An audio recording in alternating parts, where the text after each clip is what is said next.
entrar. Se supone que ya recibieron su curso a las 7 de la noche y apenas así 65 y en la clase pasada vi 91, 92 por ahí. Ahí les encargo mucho que les manden por el chat de, ¿cómo se llama? Por el chat que tienen ustedes de clase, porque yo ya no los voy a dejar entrar. ¿Sí, Manuel? Porque si no, yo ya no los voy a dejar entrar. Gracias, Lick. Buenas noches. Disculpe, solo que creo yo que la mayoría tienen problemas de internet. Ahorita no hay nada en todo lado, no hay internet ahorita, licenciado. ¿Cómo así no hay internet?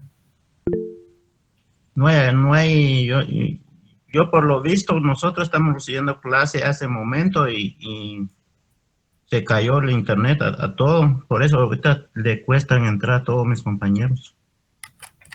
Sí, licenciado, disculpe, sí, en la clase anterior, tanto en Villanueva como en San Miguel Petapa, sí se está presentando problemas de internet. A mí me sacó de la clase anterior y me costó mucho entrar otra vez. Va, ese es uno. La otra, yo miro que hay muchos compañeros que todavía no están con sus correos o están cambiando correos porque hay que estarles dando permiso para ingresar. Y se supone que ustedes ya hicieron una copia ahí en el chat del link para que entren directo, ¿verdad? Sí, licenciado. Sí, porque yo no sé por qué les tengo que estar dando yo permiso a varios aquí para estar entrando. Entonces, por favor, que actualicen también, porque yo ya una vez proyecto, yo ya no puedo estarme saliendo, ¿verdad? Yo creo que ustedes entienden también eso.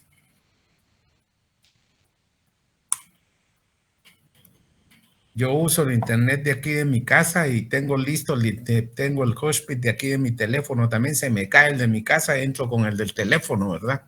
Para no quedarme en el aire. Entonces vamos a comenzar la clase, por favor. Dígame.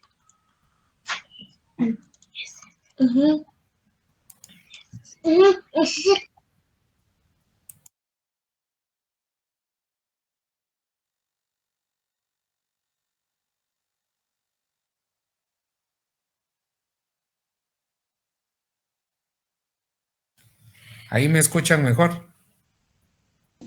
Excelente, licenciado. Sí, licenciado. Licenciado.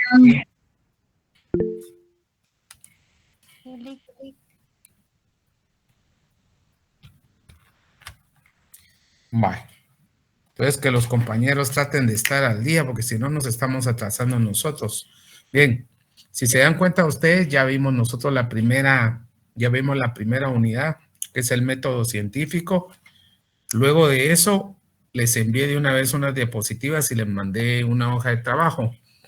Esas hojas de trabajo, los que ya trabajaron conmigo el semestre pasado, si ustedes se dan cuenta, yo no es que pregunte, yo no pongo qué es el método, qué es la definición del método científico, sino que ustedes tienen ahí, eso se le llama guía. Entonces, ¿qué tienen que hacer ustedes ahí? Tienen ustedes que desarrollar tienen que desarrollar esos términos que están ahí. Al decir cómo tienen que desarrollar cada uno de esos ítems que aparece ahí y esas literales que están ahí las tienen que definir, ¿sí? Las tienen que definir. Entonces, eso van a comenzarlo a trabajar, les dije, en grupo y van a tener listas. Después del primer parcial es cuando ustedes, ya cuando yo tenga las notas de su primer parcial, entonces ustedes ya van a comenzar ustedes a entregar, porque lo que yo hago ahorita en el primer parcial nos vamos del cabal, 30 puntos, es en el segundo parcial donde ya le quitamos valor al parcial, porque aparte del trabajo que tienen que hacer, tienen que comenzar a entregar sus hojas de trabajo. Esa es la razón, pero sí comiéncenlas a trabajar, porque eso mismo es lo que les va a servir a ustedes para, están estudiando, están ganando sus puntos y de una vez repasan para lo que tienen que hacer. Que esta parte primera que nosotros estamos viendo es para nuestro primer parcial. Por ahí vio que ya un compañero Valdés, creo que es el apellido, sí, ya mandó ahí el enlace del grupo y por favor traslade lo que todos lo tengan, así entran así entran. Yo no tengo que estar dando ese permiso para que ingresen, por favor. Bueno, entonces vamos a comenzar nosotros vamos a comenzar nosotros con ver la segunda unidad que corresponde a lo que es la metodología. ¿Sí? ¿Lo logran ver ahí ustedes?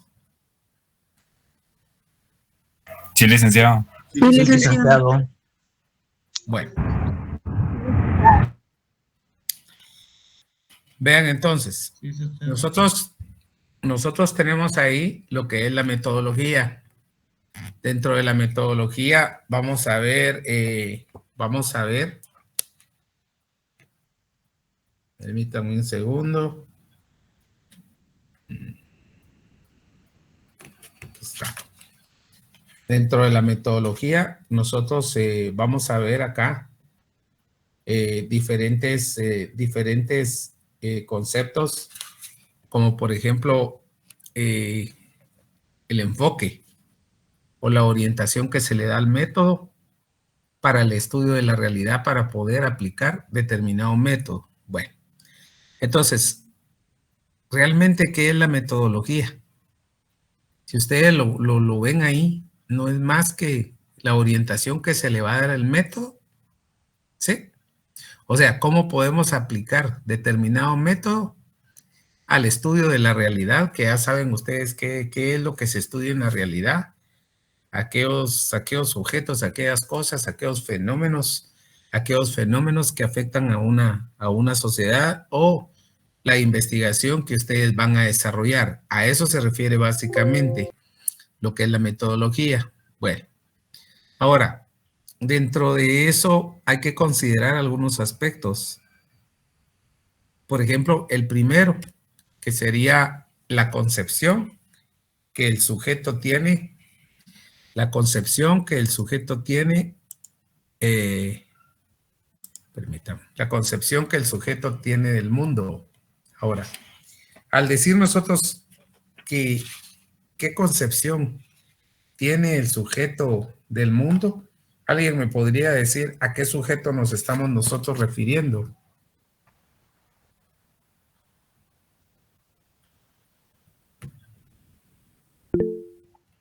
Sí, escucho. ¿Al ser humano? Sí, pero ¿cuál? Al investigador. Exacto. O sea, cuando hablamos nosotros, esto es básicamente qué es lo que un sujeto percibe, cómo esta persona logra tener una concepción acerca de la realidad, por qué este sujeto investigador está en una posición de querer saber algún fenómeno que aqueja a la sociedad, por un lado, y por otro lado, el mismo sujeto lo que persigue es, de acuerdo a su parte sensorial, ¿se recuerdan? Está la parte sensorial, la fase sensorial, está la fase lógica o racional, como se le pueda llamar, y está la otra que es que sería la confrontación o la contrastación con la realidad. Entonces, esto se refiere al sujeto investigador, se refiere al sujeto que quiere estudiar o quiere conocer sobre ese fenómeno, ese objeto o esa cosa que está ahí, afuera, ¿verdad?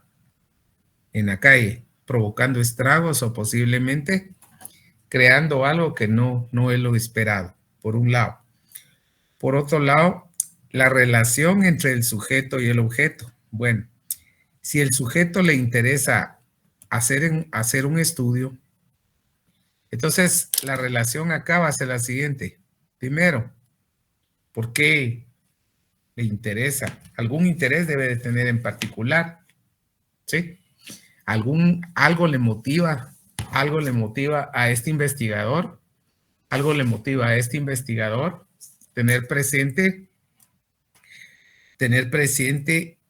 cuál es esa relación, cuál es ese vínculo o cuál es ese interés que él presenta hacia ese objeto. Si hay algún vínculo, lógicamente podría ser que a él mismo sea parte de ese segmento que le afecte o por su entorno o por sus actividades que el mismo investigador desarrolla, puedan en ese contexto, poder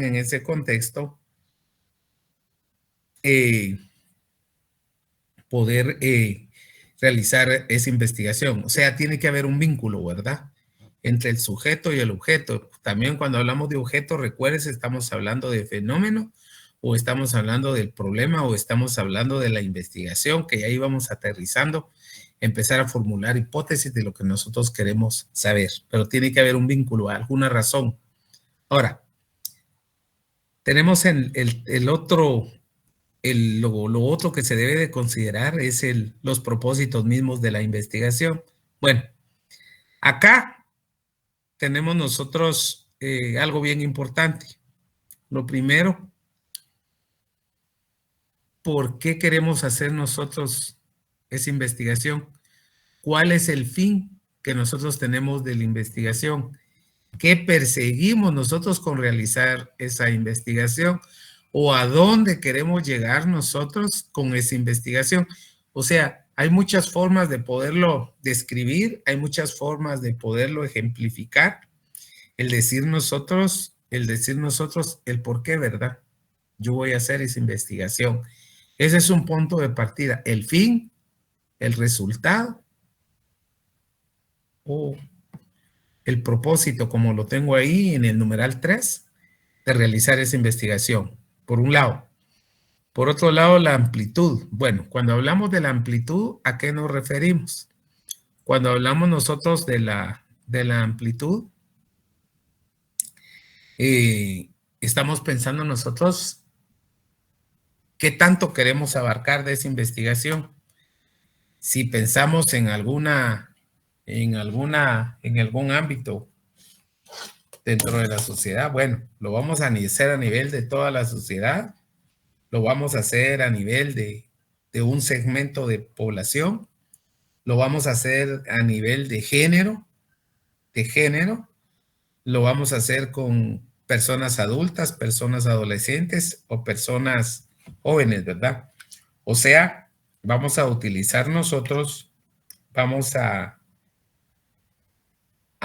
partir nosotros de lo que nosotros queremos cubrir de territorio, ¿verdad? De lugar, ¿verdad? O espacio de esa investigación. A eso se refiere básicamente,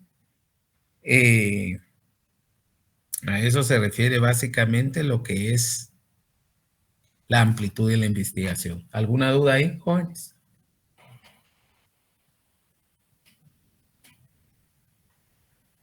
Pregunto. Todo claro, Rick. Bueno, cuando les pregunto, yo también a mí se me puede caer la señal, pero no creo. Por eso pregunto. Bueno. Todo claro, Lick, todo bien. Va, eso sería uno. Por otro lado, tenemos nosotros además, bueno, los 3 grandes enfoques metodológicos o los paradigmas en el estudio de una sociedad. Estos básicamente se engloban en lo que es el positivismo o el materialismo histórico que tengo yo ahí. Dentro de esos serían los 2 grandes enfoques, el materialismo histórico o el positivismo. Bueno, ¿qué tenemos acá? Dentro del materialismo histórico, ahí entran otras vertientes que nosotros vamos a explicarla. Eso es en cuanto a los enfoques, que son 2. Ahí está. Los vamos a explicar cada uno. El materialismo histórico y el 2, que es el positivismo. Ahora, en cuanto a las corrientes propiamente de la investigación que están dentro de esos 2 enfoques que yo menciono, tenemos el positivismo, el neopositivismo, la teoría crítica, esta es la que incluye el marxismo, que eso va por allá con el materialismo histórico, y el constructivismo, ¿verdad? Esas serían las corrientes, las grandes corrientes que se puedan enfocar. Bueno, dentro de estos aquí los paradigmas más utilizados en el estudio de la sociedad son estos. Está el positivismo, el materialismo dialéctico o marxismo, el constructivismo, los paradigmas aplicados a la investigación social, que es el materialismo dialéctico e histórico, y el materialismo dialéctico. Bueno, vamos con el primero. Cuando hablamos nosotros del materialismo dialéctico e histórico, que alguien me lea ahí, por favor.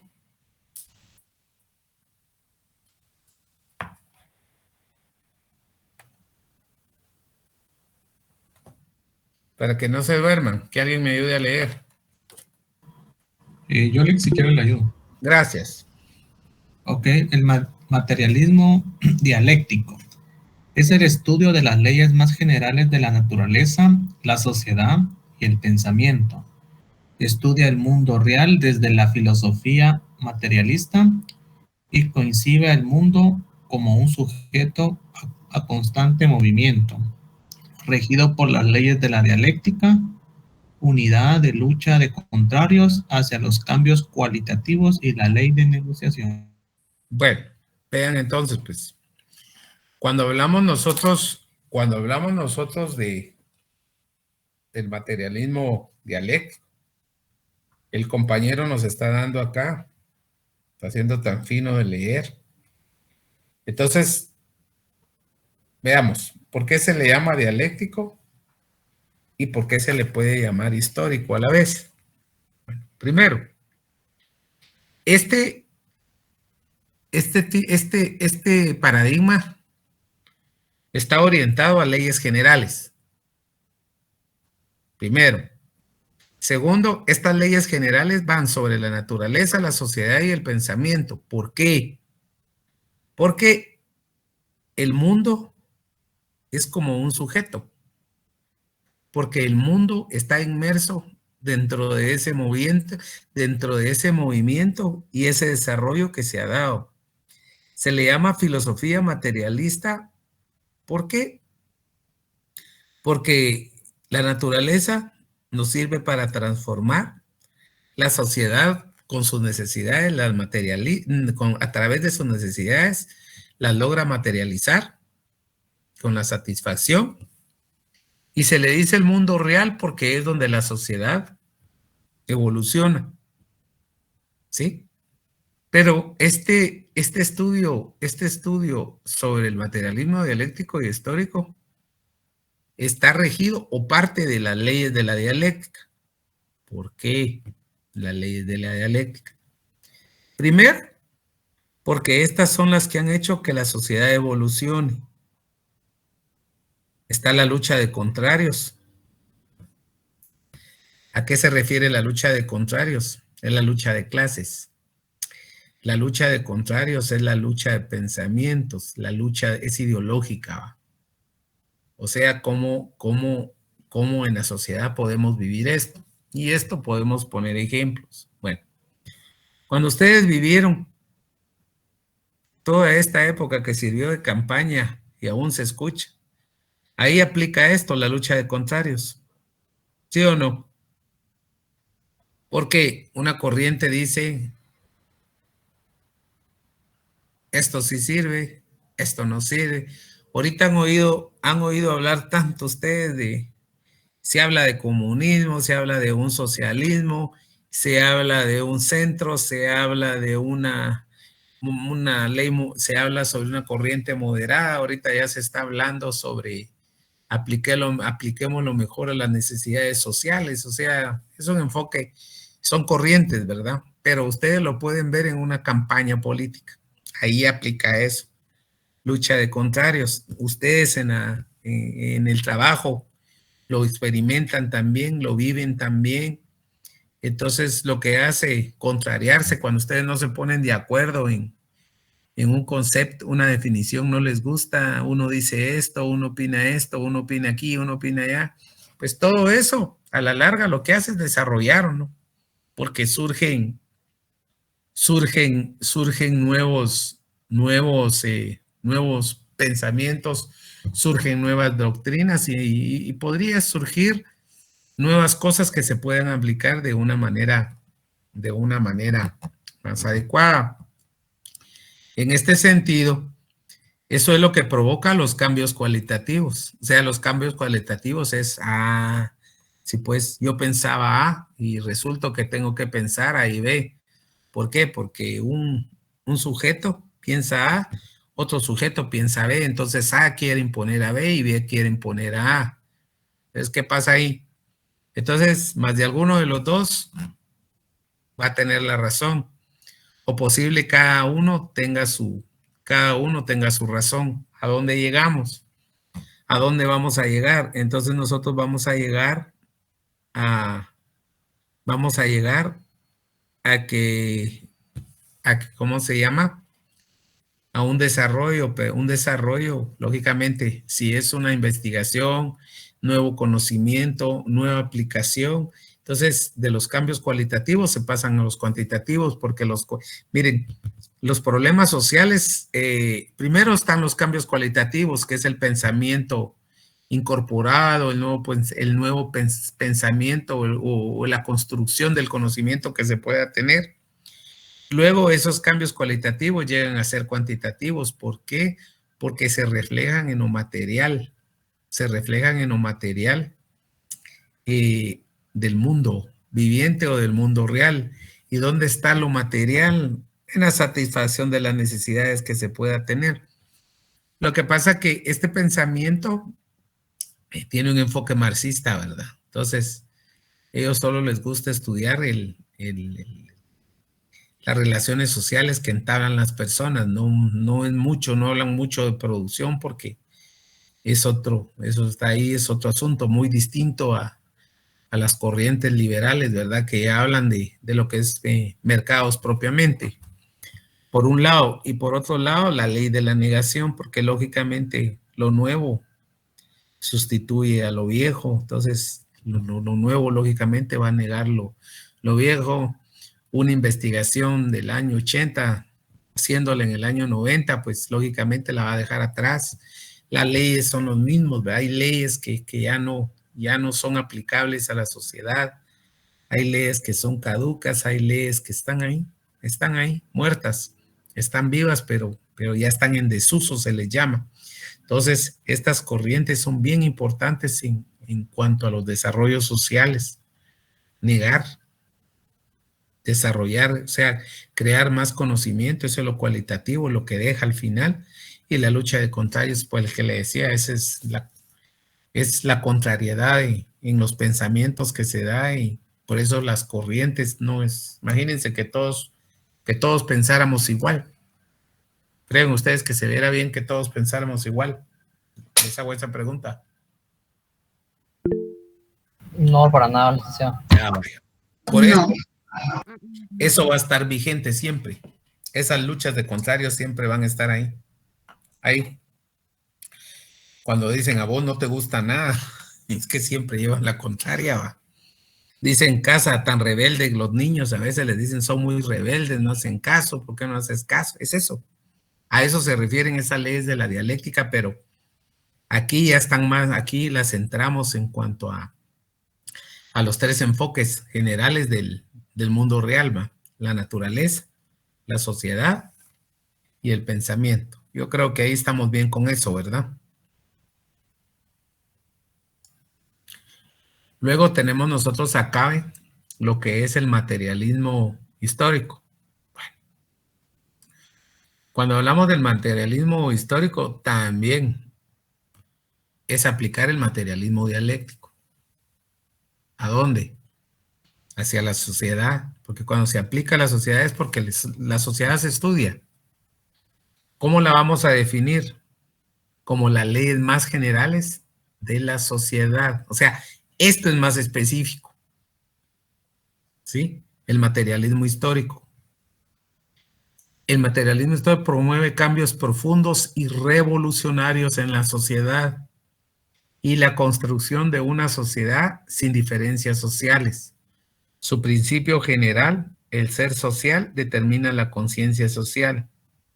Es decir, el ser social es la realidad social, la práctica social y la sociedad.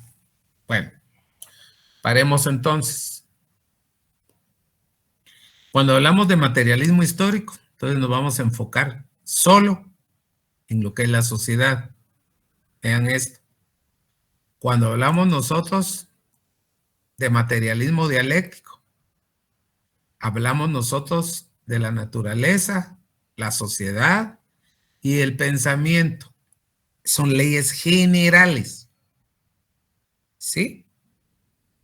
Y estas leyes generales se rigen por estos tres: unidad y lucha de contrarios, cambios cualitativos y ley de la negación. Bueno, cuando entramos al materialismo histórico, es propiamente uno solo, la sociedad. ¿Qué promueve el cambio? El materialismo histórico. Transformar una sociedad, pero una sociedad de manera grotesca, ¿va? Revoluciones. Aquí está. Esas revoluciones es lo que hoy conocemos nosotros como golpes de Estado. Modernamente se habla de golpes de Estado. Muy poco se habla sobre revoluciones.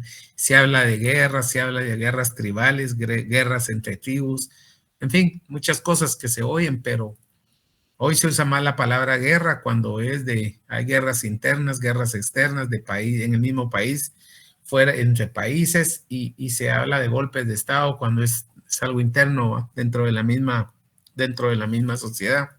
Ahora bien, esos cambios que se quieran realizar, esos cambios que se persiguen realizar, entonces, ¿qué tienen? Bueno, primero, es que esos cambios, lo que se persigue son las diferencias sociales. Lo que se persigue son las diferencias sociales. ¿Sí? Lo que se persigue es transformar una sociedad. Creo que lo vieron en economía, ¿va? Cuando hablábamos del sistema de los modos de producción, son cambios históricos en las sociedades.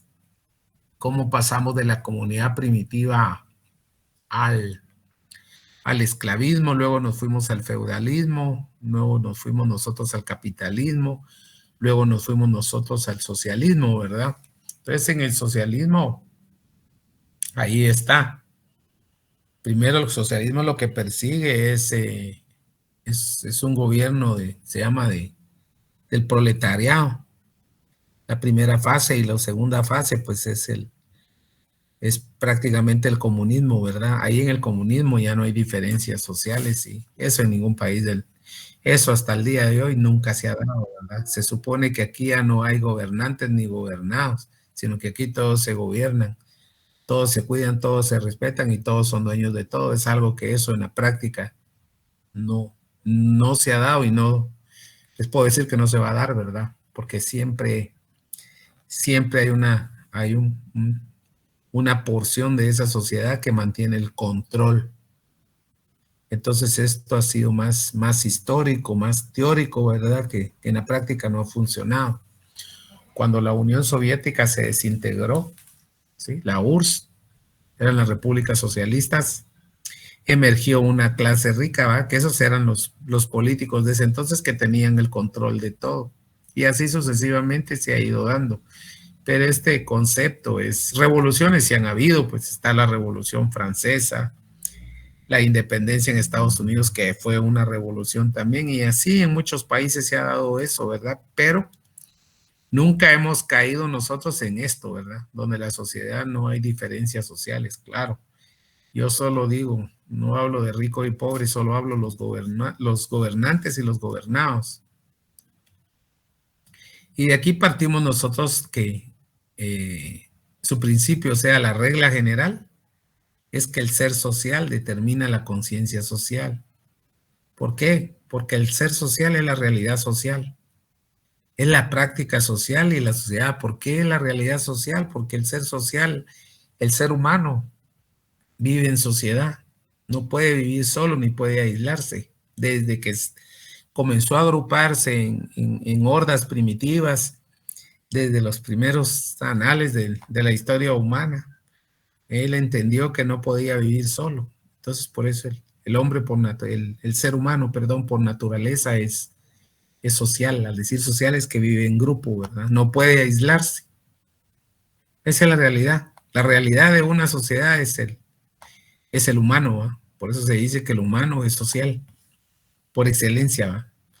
¿Por qué en la práctica social? Porque el ser humano resuelve todo en esa sociedad. La sociedad resuelve sus problemas. ¿Cómo? A través de la misma sociedad o más a través de sus instituciones que representan o conforman el Estado como tal. Por un lado. Por otro lado, se dice, ¿qué es la sociedad? O sea, ¿qué es la sociedad? Está compuesta por un grupo de individuos donde existen gobernantes y gobernados, donde existen instituciones del Estado y pueden hablar de todo lo que ustedes miran, pueden definirlo con sus palabras. Entonces de ahí desprendemos nosotros lo que es, definimos nosotros lo que es el ser social. Si nosotros definimos el ser social, entonces alguien que lea ahí, por favor. El ser social consiste en la existencia del hombre y de la sociedad. Significa el reflejo en la mente, en la conciencia del individuo, del ser social. Utiliza como instrumento de análisis la base económica y la base económica. Perdón, Esto ahí está dos veces. Sí, perdón. Utiliza como instrumento de análisis la base económica y la superestructura social. Ajá. Estructuran la formación económica social. El ser social es la realidad social y la práctica social, la sociedad. Otra vez caemos ahí. Bueno. Y luego leamos la conciencia social, por favor. Sí, claro. La conciencia social la denominan la vida espiritual de la sociedad. En sentido amplio significa el reflejo de la mente en la conciencia del individuo del ser social. Bueno, entonces tenemos nosotros acá, vean pues, cuando hablamos del ser social, estamos hablando, ya les dije a ustedes, cómo el humano, ¿sí? Cómo el humano vive en sociedad, cómo el humano evoluciona en sociedad, cómo el humano resuelve sus problemas en sociedad, por un lado. Por eso acá el ser social se le ubica dentro de la base económica, ¿sí? Y la supraestructura social. ¿Por qué la base económica?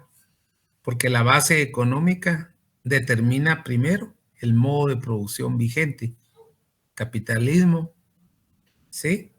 El sistema imperante, ¿verdad? Economías de mercado. O sea, la base económica es donde están sentadas todas aquellas empresas, toda aquella maquinaria que produce producción, toda aquella maquinaria donde se desarrolla el trabajo, toda aquella maquinaria donde el ser humano se desenvuelve. ¿Y por qué se le llama superestructura social? Por una razón, porque el hombre tiene que entrar, el hombre tiene que estar en sociedad, porque el hombre tiene que interactuar en el trabajo, en el estudio, en la casa, en lo privado, en lo particular, en lo social. O sea, que el hombre, nunca olviden eso, somos sociales por naturaleza y necesitamos interactuar en todos los campos posibles de la vida. Por eso se le llama formación económica social. Formación económica porque se genera riqueza y social por la interacción que tienen los seres humanos entre sí. ¿En dónde? En un proceso productivo. ¿En dónde? En un proceso, en este caso sería de formación educativa. O sea, por eso se dice que es la realidad social, es la realidad viviente, ¿va? O sea, una sociedad nos determina el grado de desarrollo, su nivel alcanzado de las fuerzas productivas, el desarrollo económico, el progreso económico que ha alcanzado. Por eso se llama base económica. Sí, es ahí donde se produce para poder satisfacer las necesidades de una sociedad. Y la conciencia social no es más que el tanque de pensamientos que tenemos. ¿Sí?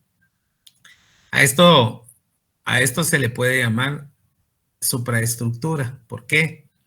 Porque ahí está todo lo ideológico.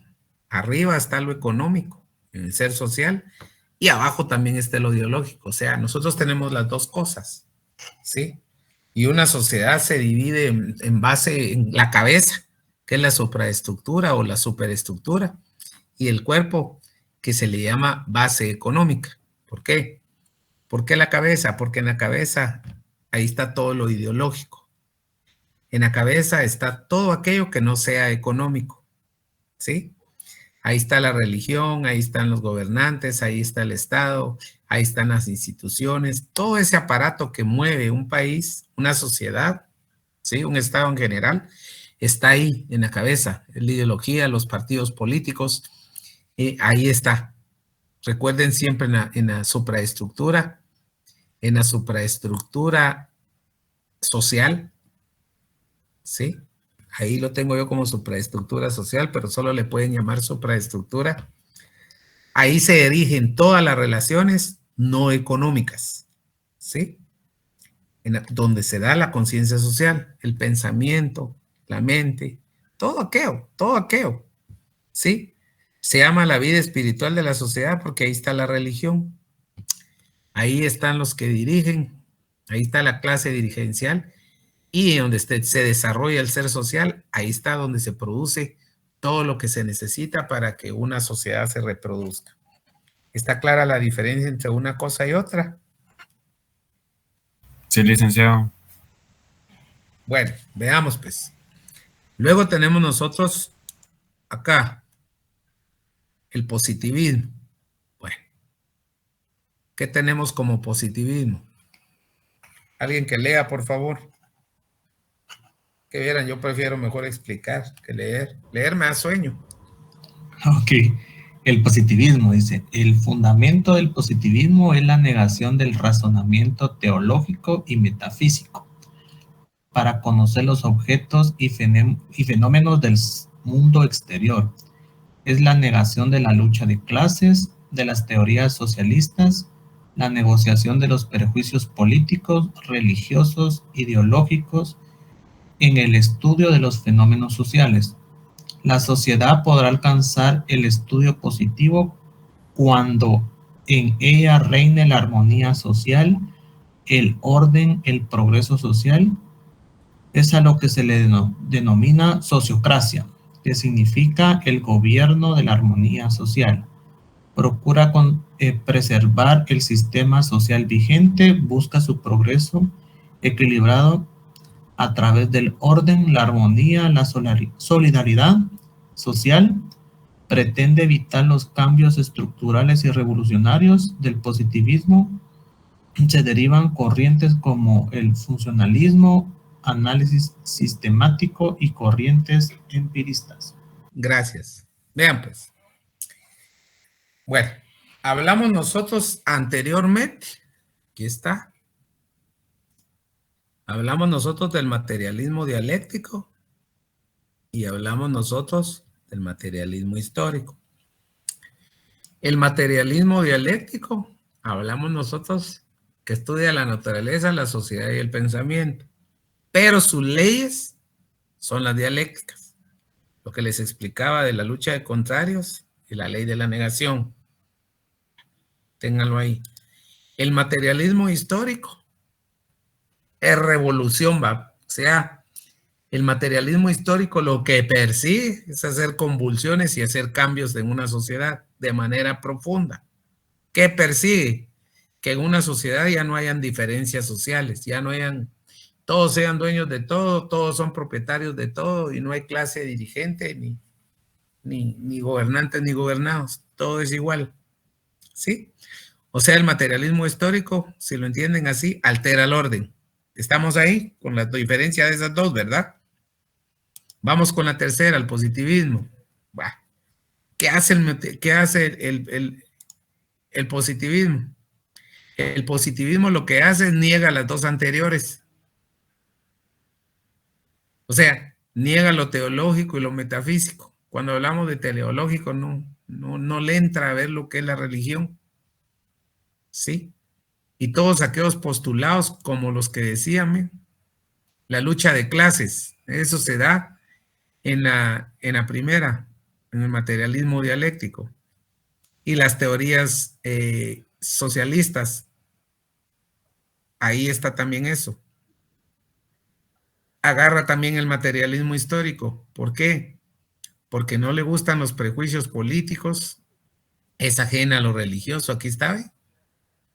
A lo ideológico, en el estudio de los fenómenos sociales. O sea, el positivismo niega el materialismo dialéctico y niega el materialismo histórico. ¿Qué busca el positivismo? Bueno, lo que busca es armonía social.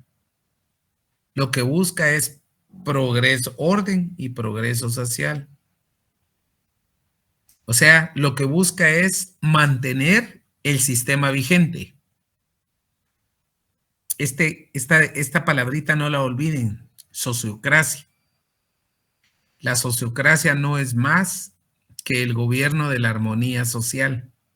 Aquí está, ¿ves? La definición de sociocracia. Ese es su significado. El gobierno de la armonía social. Bueno, ¿qué busca en términos generales el positivismo? Les repito, negar el materialismo dialéctico y negar el materialismo histórico. Persigue la armonía social y preservar el sistema social vigente. ¿Sí? Sus postulados, el orden, la armonía, la solidaridad, ¿sí? No es enemiga de hacer cambios estructurales y revolucionarios. Aquí está la palabrita, ¿ve? Revolucionarios. No le gusta esto. O sea, no le gusta el materialismo histórico, como no le gusta las leyes generales de la naturaleza, la sociedad y el pensamiento.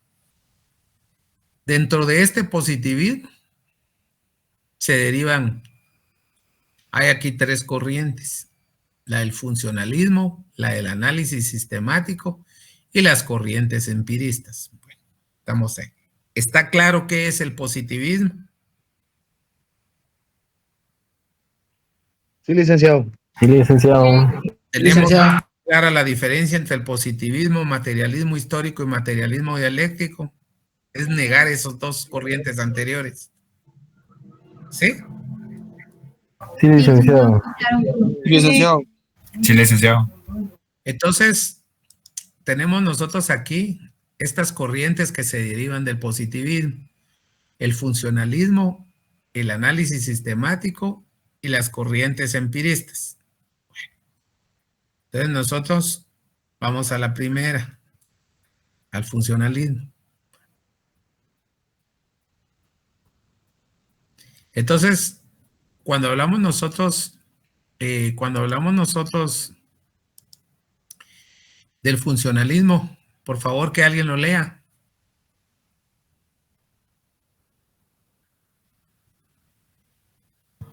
Lo voy a leer, licenciado. Gracias, soy muy fina. Funcionalismo. Dentro del neopositivismo se conoce el funcionalismo, que considera a la sociedad como un organismo con elementos que cumplen un determinado tipo de funciones. Constituye y parte del espíritu que, en el organismo social, una multiplicidad de actores individuales intercambian actividades y cumplen roles en función del mantenimiento del sistema social. Bueno, entonces esta corriente del funcionalismo, ¿cómo ve la sociedad? Como un organismo. Al hablar de un organismo, pensemos nosotros este organismo, ¿qué hace? Bueno, es como el organismo del cuerpo humano. Tiene múltiples funciones, iguales dentro de la sociedad. ¿Sí? En ese organismo hay multiplicidad de actores individuales, porque al final, les voy a explicar ahorita, donde se intercambian actividades y cada quien cumple roles en función del mantenimiento del sistema social. ¿Qué quiero decir esto? Bueno, multiplicidad de actores, están todos ustedes aquí, ahorita, los que estamos conectados. Todos hacemos cosas diferentes fuera de recibir este curso, ¿o no? Sí. Correcto, licenciado. Todos tenemos diferentes actividades, pero dentro de ese rol de actividades tenemos que hacer intercambios en el trabajo, por ejemplo, ¿verdad? Nosotros necesitamos siempre estar siempre ser sociales, ¿verdad? Siempre ser un ser humano social, porque tenemos esos roles que nosotros desarrollamos dentro de la sociedad. Necesitamos estar nosotros intercambiando experiencias, intercambiando trabajo, complementando trabajo, en fin, haciendo todo aquello para que el sistema funcione, para que el sistema se mantenga vigente, como lo dicen, y preservar la paz, porque el derecho al final es un conciliador, ¿va? El derecho lo que persigue es la sana convivencia de una sociedad, que el desarrollo se dé ajeno a problemas. Ese es el fin del derecho. Entonces, esta teoría, pues, hace exactamente lo mismo. Estamos dentro de un sistema vigente, cumplimos diferentes roles, tenemos un sinfín de actividades distintas, pero eso mismo nos lleva a que en nuestros estratos donde nosotros nos manejamos o donde nosotros nos desarrollamos, tenemos que intercambiar experiencias, tenemos que intercambiar y hacer complemento en las actividades que se necesitan en ese organismo donde estamos nosotros. Hablo de trabajo, hablo de casa. Ahorita ustedes como compañeros que hacen una función, ¿verdad? Trabajan, estudian, llevan este curso y llevan sus otros cursos. Entonces ya como grupo ustedes empiezan a organizar y cada quien va a tener diferentes actividades para poder desarrollar el fin que ustedes persigan, que aquí el fin es llegar al pleno desarrollo de sus cursos y tener ustedes más conocimiento. A eso se refiere el funcionalismo como tal. Luego tenemos ahí nosotros lo que es la teoría de los sistemas. Bueno, esto es más fácil entenderlo como cómo está estructuralmente un sistema, cómo funciona. O sea, ¿qué características posee? O sea, cómo un sistema, si nosotros llevamos a las sociedades, ¿qué características tiene la sociedad guatemalteca? ¿Qué características tienen nuestras instituciones estatales? O sea, ¿qué características tiene el sector público y el sector privado? Ahí hicimos ya una división. Ahí hay dos organismos, ¿va? Cada uno dentro de su rol. Cada uno dentro de su rol tiene características distintas, ¿verdad? Entonces, ¿qué es lo que se persigue? Lo que se persigue es que el sistema funcione. Y cuando hablamos de la teoría de los sistemas, no es más que coordinar y hacer esa interacción de varios objetivos. Que esos objetivos tengan interrelación. La finalidad es estructuralmente cómo funciona el sistema. O sea, cuáles son sus características propias que tiene. Porque en un proceso productivo, ustedes saben que el que produce cerveza es distinto al que produce muebles, al que produce cosas de plástico, al que produce telas. O sea, todos tienen características muy particulares. Entonces son los roles que hacen dentro de esta corriente del funcionalismo. O sea, algunas características como corrientes de entrada, esto más bien es para lo que se le conoce como matrices, ¿verdad? Matrices de control, matrices de riesgo, matrices de proceso, matrices de producción, matrices de mercadeo, en fin, estos 4 incisos que tenemos aquí. Lo importante es recalcar es que esta corriente del positivismo dice que puede aplicarse a tópicos macro y microsociales. ¿Por qué macro? Porque macro es toda la sociedad y micro son segmentos de sociedad. Acuérdense que en economía aprendieron a definir a ustedes qué es macroeconomía y qué es micro. O sea, microeconomía son los agentes individuales y macroeconomía es todo el Estado como tal. Entonces, estos sistemas se pueden aplicar a nivel macro, ¿sí? O sea, controlar a nivel global, a nivel de Estado. Por ejemplo, el sistema de salud podría ser uno, y a nivel micro estoy pensando yo en una producción de X, una producción X de comida, una producción X de algunos vegetales, una producción de algunos, no sé, algunas carnes, o sea, cosas muy, muy particulares, ¿verdad? Pero ya cuando hablamos a un tópico macro, ya involucramos a todo, ¿verdad? La sumatoria de todo, o sea, la sumatoria de todas estas partículas, ¿verdad? Les puedo llamar así partículas porque son individuales. Si sumamos todo lo individual, caemos nosotros a la macro. O sea, el positivismo, ¿por qué se puede aplicar? Por una simple y sencilla razón. El positivismo lo que busca es una armonía dentro de un sistema, y que ese sistema sea vigente y que funcione de acuerdo a una paz social en cuanto al funcionalismo. Ahora, luego tenemos nosotros el constructivismo. Bueno, el constructivismo, ¿qué quiere explicar? ¿Cuál es la naturaleza del conocimiento? Bueno, conocimiento ya les dije que hay de dos tipos. Hay conocimiento empírico o cotidiano o diario, como se le pueda llamar, que es el que vivimos día a día. Y este conocimiento siempre nos va a dar un conocimiento nuevo. ¿Por qué? Porque nosotros no partimos de la nada. O sea, nosotros siempre tenemos ideas de algo. O sea, nosotros nunca partimos de cero. Como seres humanos, siempre se parte de algo. No podemos partir de cero.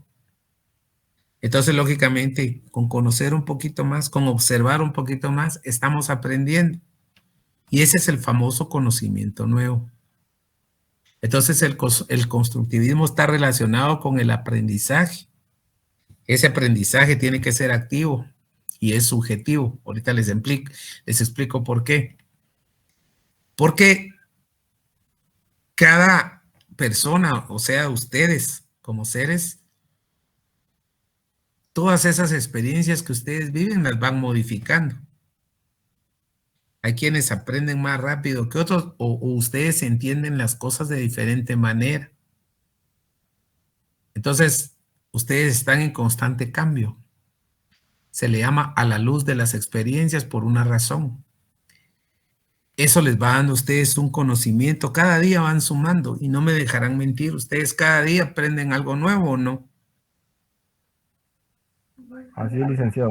Por muy pequeño que sea, pero eso se les va llenando. Cuando uno hablan de experiencia, cuando a uno le hablan de experiencia, o sea, lo que es fuerza del trabajo es el que realizan ustedes, y donde expresan su experiencia, y no cuando les piden su CV, ahí está plasmado todo lo que ustedes han aprendido, y siempre están aprendiendo. Algunos libros de sociología dicen que el ser humano es como un animal que come mucho conocimiento. ¿Qué significa eso? Animal es un término que ellos usan, pero no con la idea de discriminar, o lo hacen en el sentido que somos muy comelones, pero comelones de conocimiento, ¿verdad? Porque hay algo nuevo que nosotros tenemos que aprender, hasta de las personas que están cerca de nosotros. Muchos dicen, pasan tantos años, ni yo me conozco, ¿va? ¿Cómo te voy a conocer? Pero cada día aprenden y se dan cuenta cómo el constructivismo llega a eso. O sea, ustedes como persona tienen su propio pensamiento, tienen su propia idea, tienen su forma de transformarse. A eso se le llama esquemas.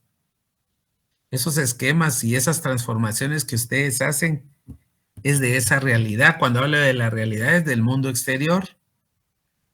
Entonces, muchas veces ustedes su nivel de conocimiento lo comparan con el resto.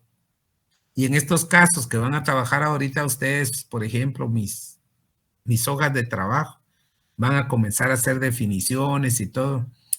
¿Cómo es el proceso ahí de enseñanza-aprendizaje? Bueno, Yo explico, ustedes agarran sus hojas, ven su material. Es bueno que se platiquen entre grupo, que depuren si son 9. 9 van a trabajar un laboratorio. Posiblemente cada uno hace las 9 o se van a dividir los términos y los van a discutir. Porque una manera de aprender es hablándolo. Una manera de aprender es no rezar y estar leyendo de la 1 a la 10. ¿Va? No, eso no lo hagan. Solo pónganse a platicar. Entonces se van a dar cuenta ustedes cómo van a ir interactuando, cómo lo mira aquel, cómo lo mira aquel, cómo lo mira ella, cómo lo mira aquella, y cómo van ustedes ahí compactando y van creando su conocimiento que los lleva a seguir incrementando, porque el constructivismo es interno. Es por eso se dice que es subjetivo. Es muy subjetivo. Es activo porque aprenden todos los días y es subjetivo porque ustedes van creando adentro de su conciencia, adentro de su pensamiento, adentro de su mente, cómo funciona todo a lo externo, en términos generales. El constructivismo no es más que el conocimiento incrementado. ¿Entienden qué es eso? Todo lo que ustedes viven todos los días, todo lo que ustedes aprenden todos los días, todo lo que ustedes le van sumando a su bolsita de conocimiento, eso se llama constructivismo. El constructivismo no parte de cero porque dice que el ser humano tiene nociones, todos perciben de diferente manera, o puede ser que muchos estén de acuerdo en algo, pero los que no, lo discuten, lo mejoran y sacan su teoría, sacan su conclusión, inferencia, ¿se recuerdan? Y ahí logran ustedes determinar. Preguntas.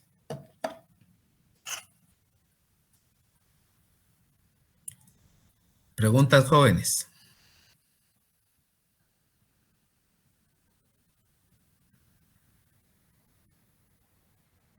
¿No hay preguntas? No, licenciado, todo bien. Sí, a mí me preocupa cuando no me preguntan, que si no me preguntan yo me canso más rápido. Fíjense. Todo está bien, licenciado. ¿Sí? Vaya. Qué bueno. Oh, claro. Entonces tenemos nosotros acá.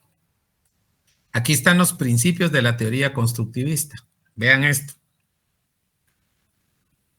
El significado que ustedes le den a cualquier interpretación depende del nivel de conocimiento que ustedes tengan. Los conocimientos, las percepciones y las ideas son construidas en las relaciones que establecen las personas con el mundo. O sea, toda esa realidad que ustedes ven ahí, esa interacción que ustedes hacen, es lo que les está llevando a ustedes a generar conocimiento. ¿Sí? O sea, algo bien importante para que haya conocimiento son las percepciones y las acciones. Las percepciones, porque lo que ustedes ven, lo que ustedes imaginan, y las acciones es lo que ustedes desarrollan, ¿verdad? Para comprobar si eso es así o no es así, porque cuando algo les interesa, le ponen el ojo o no. Tratan de conocer, miran por dónde entrar, igual, aunque estuvieran enamorando, igual. Ustedes están buscando la forma, cómo poder realizar acciones, ¿verdad? Para llegar a la verdad. Esa verdad es lo que se conoce como conocimiento. Y luego tenemos nosotros aquí la comparación de los paradigmas aplicados a lo que es la investigación. Entonces, dentro de los paradigmas aplicados a la investigación, hay tres planos de análisis: el ontológico, el epistemológico y el metodológico. Bueno, cuando hablamos del ontológico, este se refiere a la naturaleza del mundo social en general. Ahí está. Bueno. El epistemológico se refiere a las relaciones entre el sujeto que conoce y el objeto que pretende conocer. O sea, si el primero es la referencia a la naturaleza del mundo social, el segundo va a ser la relación entre el sujeto y el objeto. que se va a conocer o investigar. Y el metodológico son todas aquellas estrategias y procedimientos de investigación para determinar o conocer la realidad. Al decir la realidad se refiere a esto, al objeto que se pretende conocer. ¿De dónde viene este objeto que se pretende conocer? Este viene del mundo social en general. O sea, que tienen relación de aquí, determinar la realidad. O sea, a través de qué estrategias y procedimientos determinamos la realidad, se refiere al objeto que pretendemos conocer. ¿Y dónde está ese objeto que pretendemos conocer? En el mundo social en general. Esos serían los 3 planos. Veamos entonces el plano ontológico. Bueno.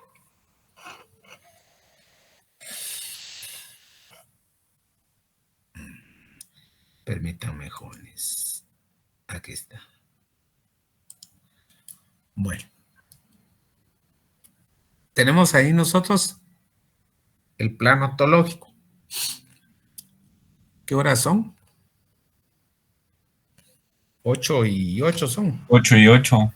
8 y 8, licenciado. Esta la mitad vamos a sacar. Vean pues, el plano ontológico. Dentro del plano ontológico vamos a estudiar los paradigmas que hemos estudiado. El positivismo, el materialismo histórico, el constructivismo y así sucesivamente vamos a ver cada uno de estos. Y el relativismo, que aquí está. Bueno. Entonces vamos, en cada uno de los 3 planos vamos a estudiar, o sea, de los 3 planos que nosotros tenemos, el ontológico, epistemológico y el metodológico, vamos a estudiar cada uno de los anteriores que hemos venido explicando. Entonces, vamos con el positivismo, por favor, que alguien lo lea. Positivismo. Concepción realista defiende que tanto en la naturaleza como en las ciencias sociales existe una realidad independiente del sujeto que conoce y que puede ser aprendida en proposiciones que adoptan la forma de leyes si se utilizan procedimientos metodológicos adecuados. Muy bien. A ver, algún compañero, ¿qué fue lo que leyó ahí la compañera?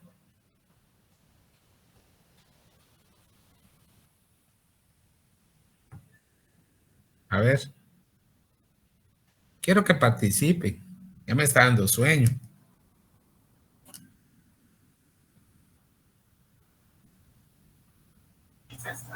Ella leyó el positivismo.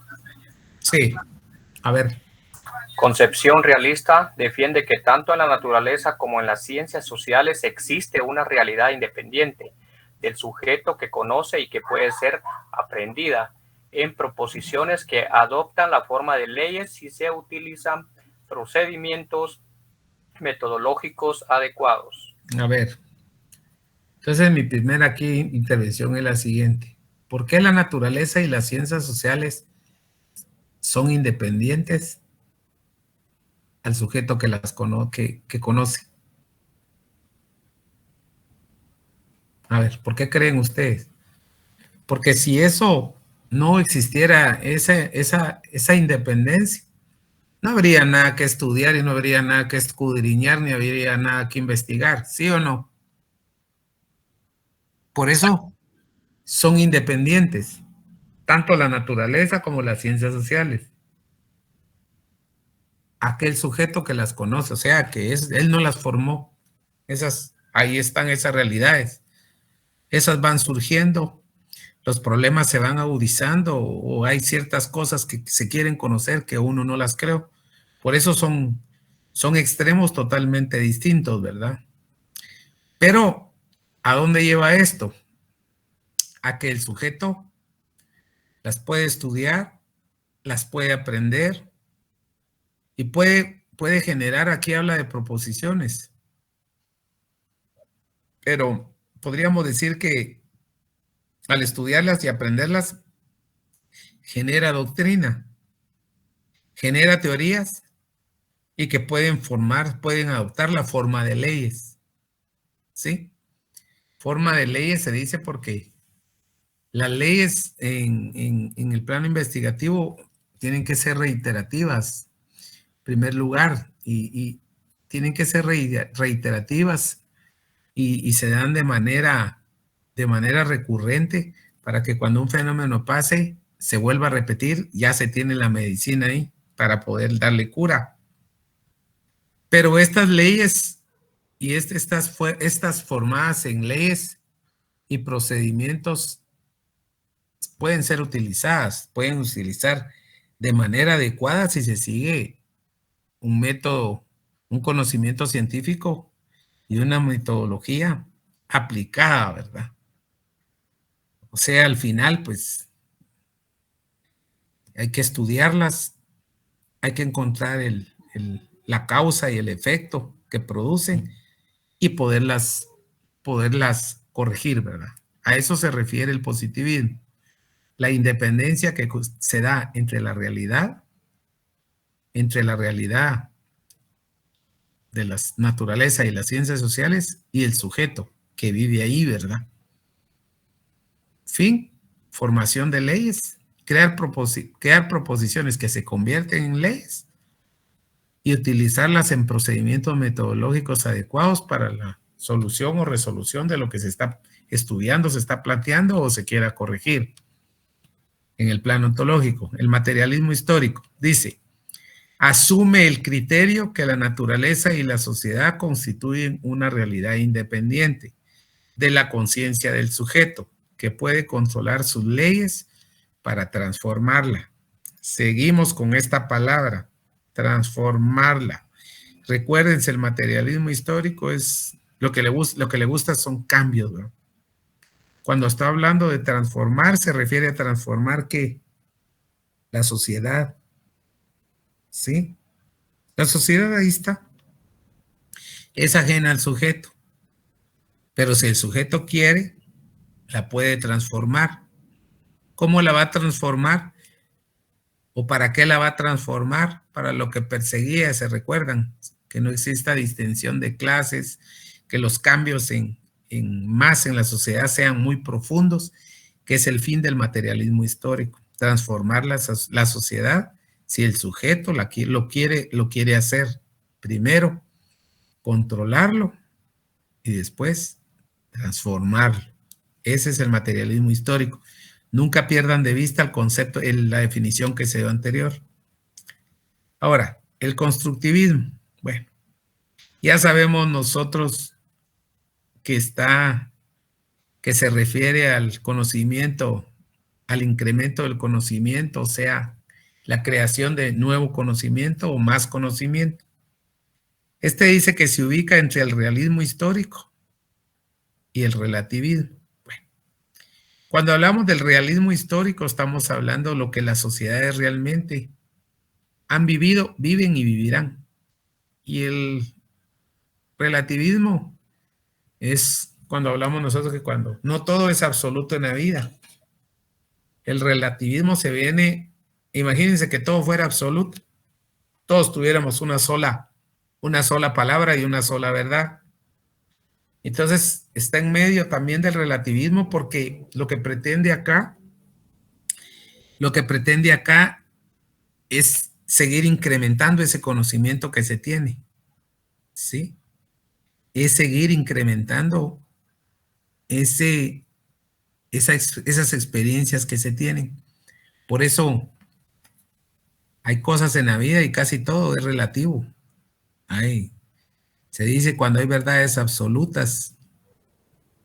Si yo les digo a ustedes cómo se define la verdad no es más que la verdadera verdad sabida, ¿va? Miren ese tragalenguas. No explica mucho, ¿va? Solo la verdad es la verdadera verdad sabida. Bueno, por eso las cosas absolutas en estos campos no existen, sino todo es relativo porque todo es sujeto de cambio, producto del conocimiento que se va adquiriendo de las experiencias y de las experiencias vividas y en el transcurrir del tiempo. Y realismo histórico, ¿por qué? Porque es lo que han vivido las es lo que han vivido las sociedades, lo que viven las sociedades y lo que seguirán viviendo, ¿verdad? Porque estamos dentro de un mundo real, estamos dentro de un mundo inmerso, y a eso se refiere el constructivismo. Bueno, entonces, tenemos aquí, permítame, solo quiero ver algo. Ontológico. Aquí está. Bueno, luego aquí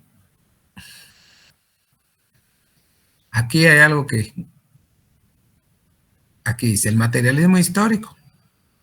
Miren, considera una realidad determinada por una serie de factores sociales y condiciona la vida de los seres humanos. Bueno, ¿a qué se refiere esto? Primero, los factores sociales son muchos, ¿verdad? Los factores sociales se refieren a las diferencias que existen en las clases sociales, en esa realidad viviente, ¿va? ¿Sí? Entonces, esas divisiones hacen que los seres humanos vivan en condiciones distintas. O sea, eso lo que provoca es que las sociedades tengan estratos, le llamo yo, y todos los estratos son distintos, ¿va? Cuando habla del relativismo, aquí está, es la existencia de múltiples realidades sociales. Como lo que les decía, no hay una verdad absoluta, sino que todo es relativo.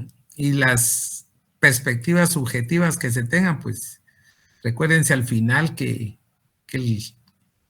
todos tenemos nuestra propia versión, todos tenemos nosotros nuestro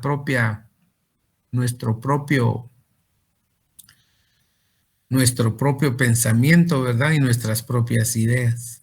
Y eso es porque subjetivamente todos interpretamos la realidad de manera distinta. Y al final, la realidad no es más que el cúmulo de redes objetivas y subjetivas. ¿Por qué objetivas? Porque se van estudiando, hay cosas que nos llama la atención conocer porque tenemos el conocimiento de ellos, pero no un conocimiento desarrollado. Entonces lo que nosotros perseguimos es incrementarlo, es conocerlo, ¿verdad? Poderlo depurar y ver hasta dónde impacta eso, la relación efecto y causa. Y subjetivo, pues les vuelvo a decir, es por la forma en que nosotros, las formas de interpretar que son múltiples y son distintas. Bueno, vamos a dejar entonces hasta ahí. Yo creo que avanzamos el día de hoy. Entonces tenemos, permítanme, ahí me recuerdan que me quedé en la 9. En la 9, por favor. En la 9, Lick. Entonces, vamos a... Usted va a compartir esas diapositivas después, ¿verdad? Ah, sí, yo solo termino y mando, ¿verdad? Solo termino y mando. Les mando eso y les mando su hoja de trabajo. Pasen feliz noche y nos vemos el día lunes. Háganle favor ahí conciencia a sus compañeros.